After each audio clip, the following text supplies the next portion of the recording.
Assalamualaikum warahmatullahi wabarakatuh. Perkenalkan nama saya Dian Fatih. Saya mahasiswi dari IPB Unpad Cirebon. Prodi Pendidikan Informatika dan Komputer semester 2. Pada kesempatan kali ini saya akan mereview jurnal yang berjudul Perancangan Sensor LVDT dan Potentiometer Geser sederhana sebagai alat potensial pendeteksi pergeseran tanah, yang ditulis oleh Tri Siswandi Syahputra, Heru Asyubi, dan Eko Satria pada tahun 2021. Pendahuluan. Tujuan penelitian. Penelitian ini memiliki tujuan untuk mengembangkan suatu jenis sensor mekanis baru yang berbiaya rendah tetapi tetap memiliki ketelitian yang cukup tinggi. Pada penelitian ini, sensor LVDT dibuat dengan menggunakan bahan terjangkau seperti pipa paralon, kawat lilitan, dan inti besi yang divariasikan berdasarkan jumlah lilitan primer dan diameter. Sedangkan sensor potentiometer dibuat dari linear bearing dengan menggunakan lembaran elektroda dari bahan nikel dan tembaga yang disusun seperti konsep jembatan Newton dan Swift-Stone.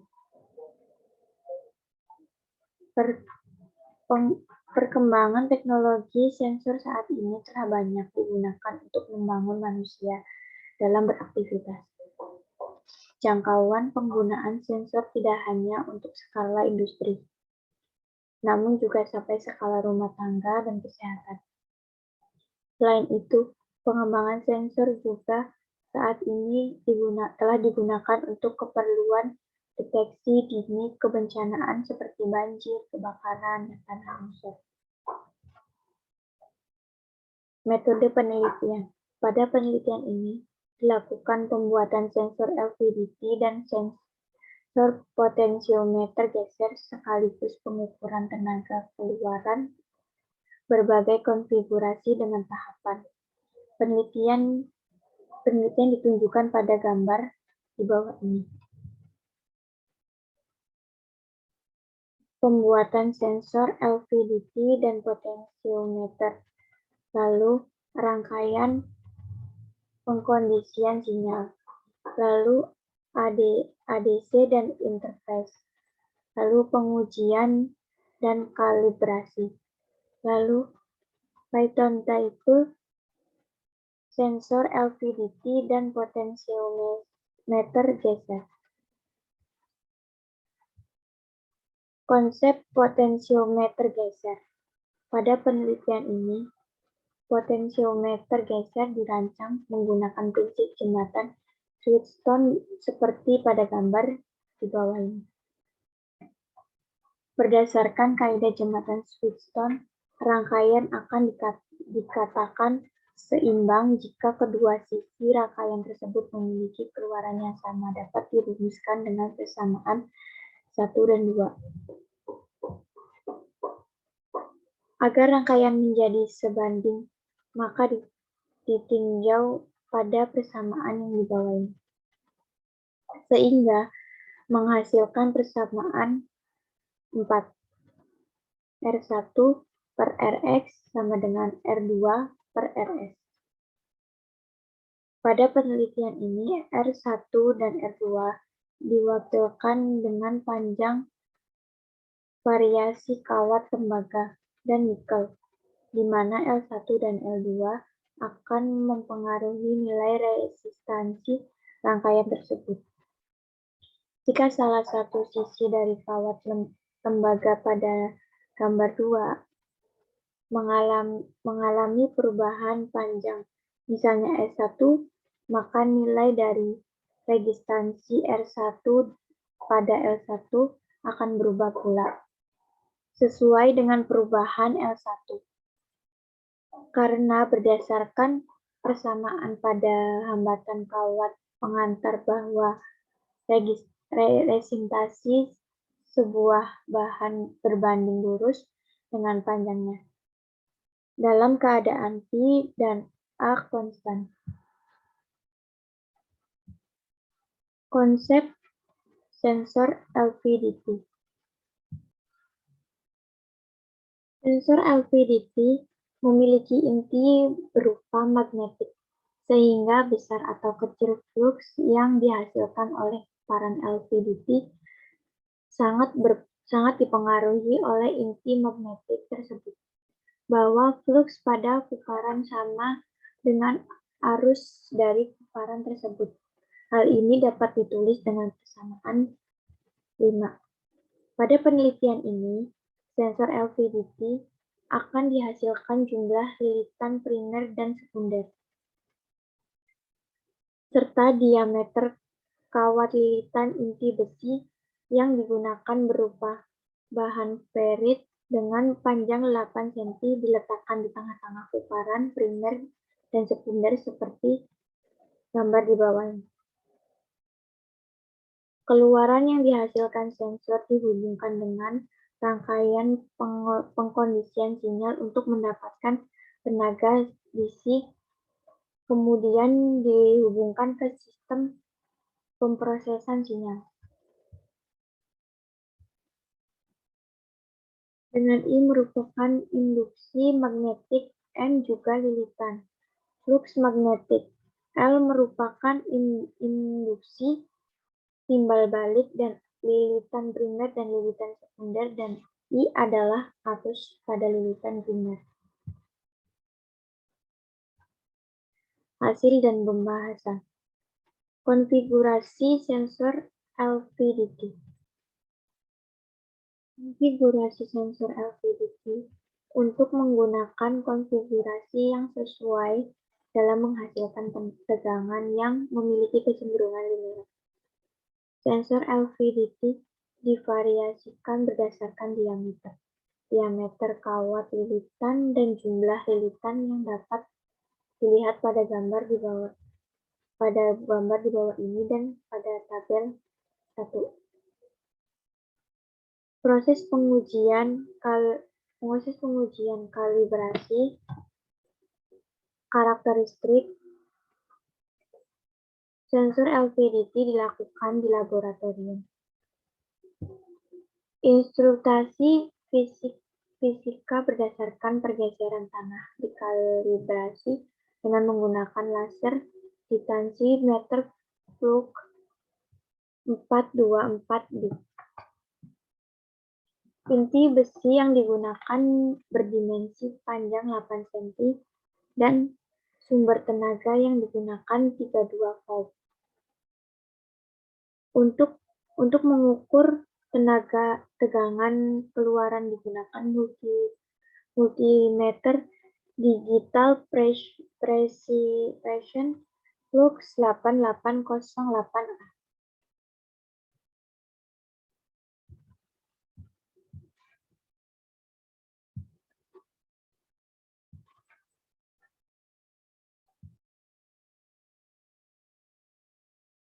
Dan dari hasil data pengukuran didapatkan grafik antara perubahan pergeseran inti besi dengan tegangan keluaran seperti pada gambar nomor 5. Pada gambar 5, jenis sensor memiliki keluaran yang berbeda-beda, namun secara umum memiliki pola yang mirip, hanya saja panjang kulinernya yang berbeda-beda, namun secara umum memiliki pula yang mirip, hanya saja panjang kulinernya yang berbeda-beda. Sensor 3 dan 4 memiliki masing-masing tegangan keluaran besar. Yang terbaca adalah 9.93 MV dan 10 dan 10.3 MV. Sedangkan pada sensor 1 dan sensor 2 masing-masing memiliki tegangan maksimumnya adalah 47,492 MV. dan 4993 mV. Dan tegangan minimumnya adalah 6,2 mV. Dapat digunakan sebagai sensor LVDT karena membentuk pola linear meskipun jangkauan linear dan nilai koefisien determinasinya berbeda. Namun demikian diperlukan pengukuran pada jarak yang lebih dari 4 cm. Untuk mengetahui apakah grafiknya tetap berpola linear atau tidak seperti yang dilakukan oleh Jeffrey 5,9 yang dilakukan pengukuran sampai 15 cm. Meskipun tidak dilakukan variasi diameter kawat lilitannya.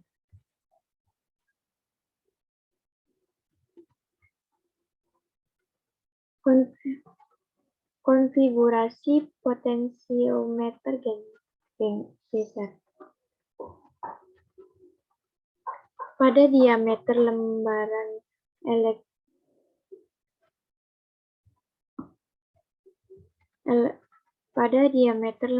elektroda nikel dan tembaga yang digunakan dari titik tengah yaitu 15 cm. Dan sumber tegangan yang digunakan 3,2 volt DC. Untuk mengukur tegangan keluaran digunakan multimeter digital Precision Flux 8808A.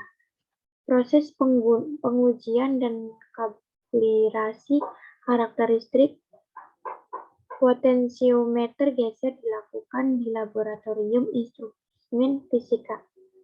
Berdasarkan pergeseran tanah dikablasi dengan menggunakan laser distance meter flux 4245. Pada sensor 1 yang menggunakan elektroda tenaga, nilai tegangan yang pada pergeseran jarak 4 cm dan adalah 7,4 mV, sedangkan pada sensor 2 yang menggunakan elektroda nikel, tegangan keluaran maksimal yang ditunjukkan adalah 2,21 mV. Kalibrasi konfigurasi sensor LVDT dan potensiometer geser. Hasil pengukuran didapatkan bahwa terdapat galat rata-rata sebesar 52%. Untuk konfigurasi sensor 1 LVDT dan 6, untuk konfigurasi sensor 1 potensiometer geser dengan elektroda tenaga. Galat tersebut terjadi bisa dikarenakan ketika melakukan pengukuran terdapat beberapa kesalahan sistem mekanis maupun proses pengambilan data. Kesimpulan dari review jurnal. Telah dilakukan pembuatan sensor LVDT dan potensiometer geser berbiaya rendah yang dapat mengukur pergeseran tanah skala laboratorium dengan sampai ketelitian 0, mm. Galat rata-rata yang dihasilkan pada pengukuran sensor LVDT dan potensiometer geser masing-masing 5% dan 6,4%. Konfigurasi sensor LVDT terbaik ditunjukkan oleh sensor dengan lilitan primer 110 dan diameter kawat 0, mm. Sedangkan konfigurasi terbaik potensiometer geser ditunjukkan oleh potensiometer dengan menggunakan elektroda tembaga. Terima kasih, sekian dari saya. Assalamualaikum warahmatullahi wabarakatuh.